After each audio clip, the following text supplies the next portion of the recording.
Tony K, my friend, who is now in Saskatoon with the intro, and on the outro will be Tim Williams.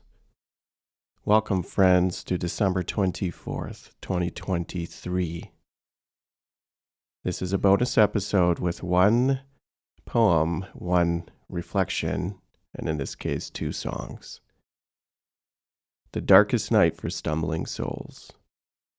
I'm Rohadi. Welcome.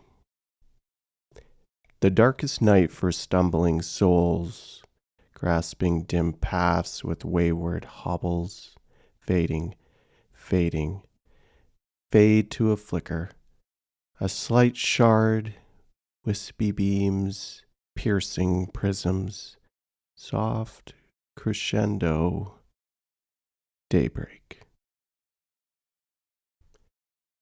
Winter solstice has come and gone, the longest night of the year. It's more pronounced up here closer to the pole or further from the equator, depending on how you look at it.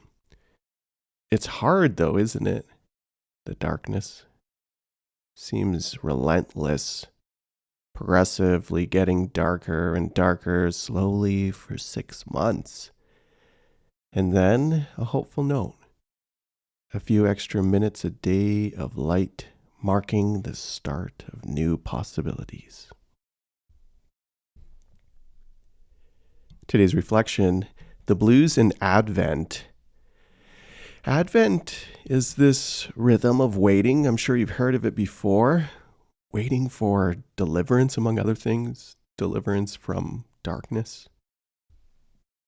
That can mean different things for each of us, meandering through various seasons and life. In the Christian tradition, this observance awaits liberation ushered in by a Saviour. This idea or marker in history only means something if your faith tradition or worldview ties Jesus' victory over death as the pronounced symbol that ultimately takes all that ain't right in our lives and in the world and promises a reversal towards ultimate goodness. We hold this tension, a now but not yet, of living out the fullness of our humanity versus struggling with the defeats. A continuous cycle that clings to the hope reflected in Advent that the farmer will win out now and forever. I get this tension, and I get it deep into my bones, but also musically too. Maybe they're connected. Specifically through the genre of the blues. If you know anything about the blues, the running joke, which has variations of truth, is you can't sing or play the blues unless you have the blues. And then everyone in the crowd grumbles in agreement. There's a sort of vulnerable and human quality to acknowledge the deeper tensions in life through music, and a specific type of music designed for, well, those with the blues.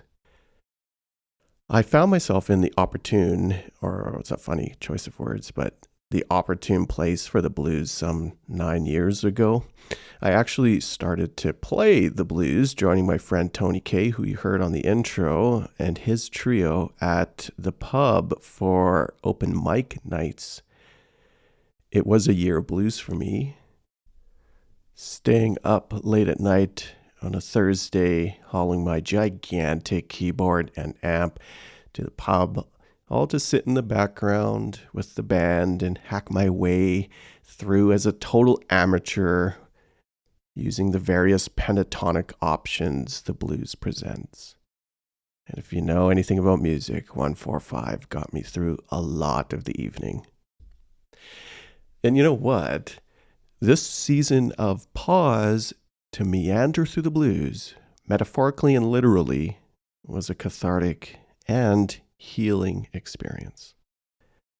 The blues is Advent. Bendy, dissonant chords that meet listeners and musicians alike in the depths. Rhythmic resolutions that come and go as minor keys flow into instrumental riffs, each soloist having their moment to speak a truth into the night, guided by the support of the band. Sometimes there's resolution, most of the time there's not. Most of the time, the amps blare red, but sometimes it's soft.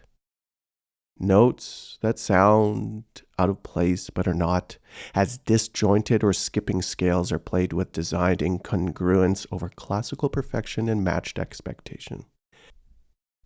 As musicians and listeners, you develop a sense to follow the story in the music, hearing the transitions and key changes before they come, which gives the clearest sensation that amidst crafted imperfection, it all makes sense. It's designed this way. It fits. And not only that, they do all resolve. Remember 145, and usually finding home again on 1. Resolution may not fit neatly, but every blues song does come to a close. However you're hobbling through Advent as a season or a season of life, being in a place waiting for any kind of liberation is it. It's normal. A normal and eventual reality we can't avoid, rather must go through. And we do so we know what it's like to wait and find and play our way towards resolving chords.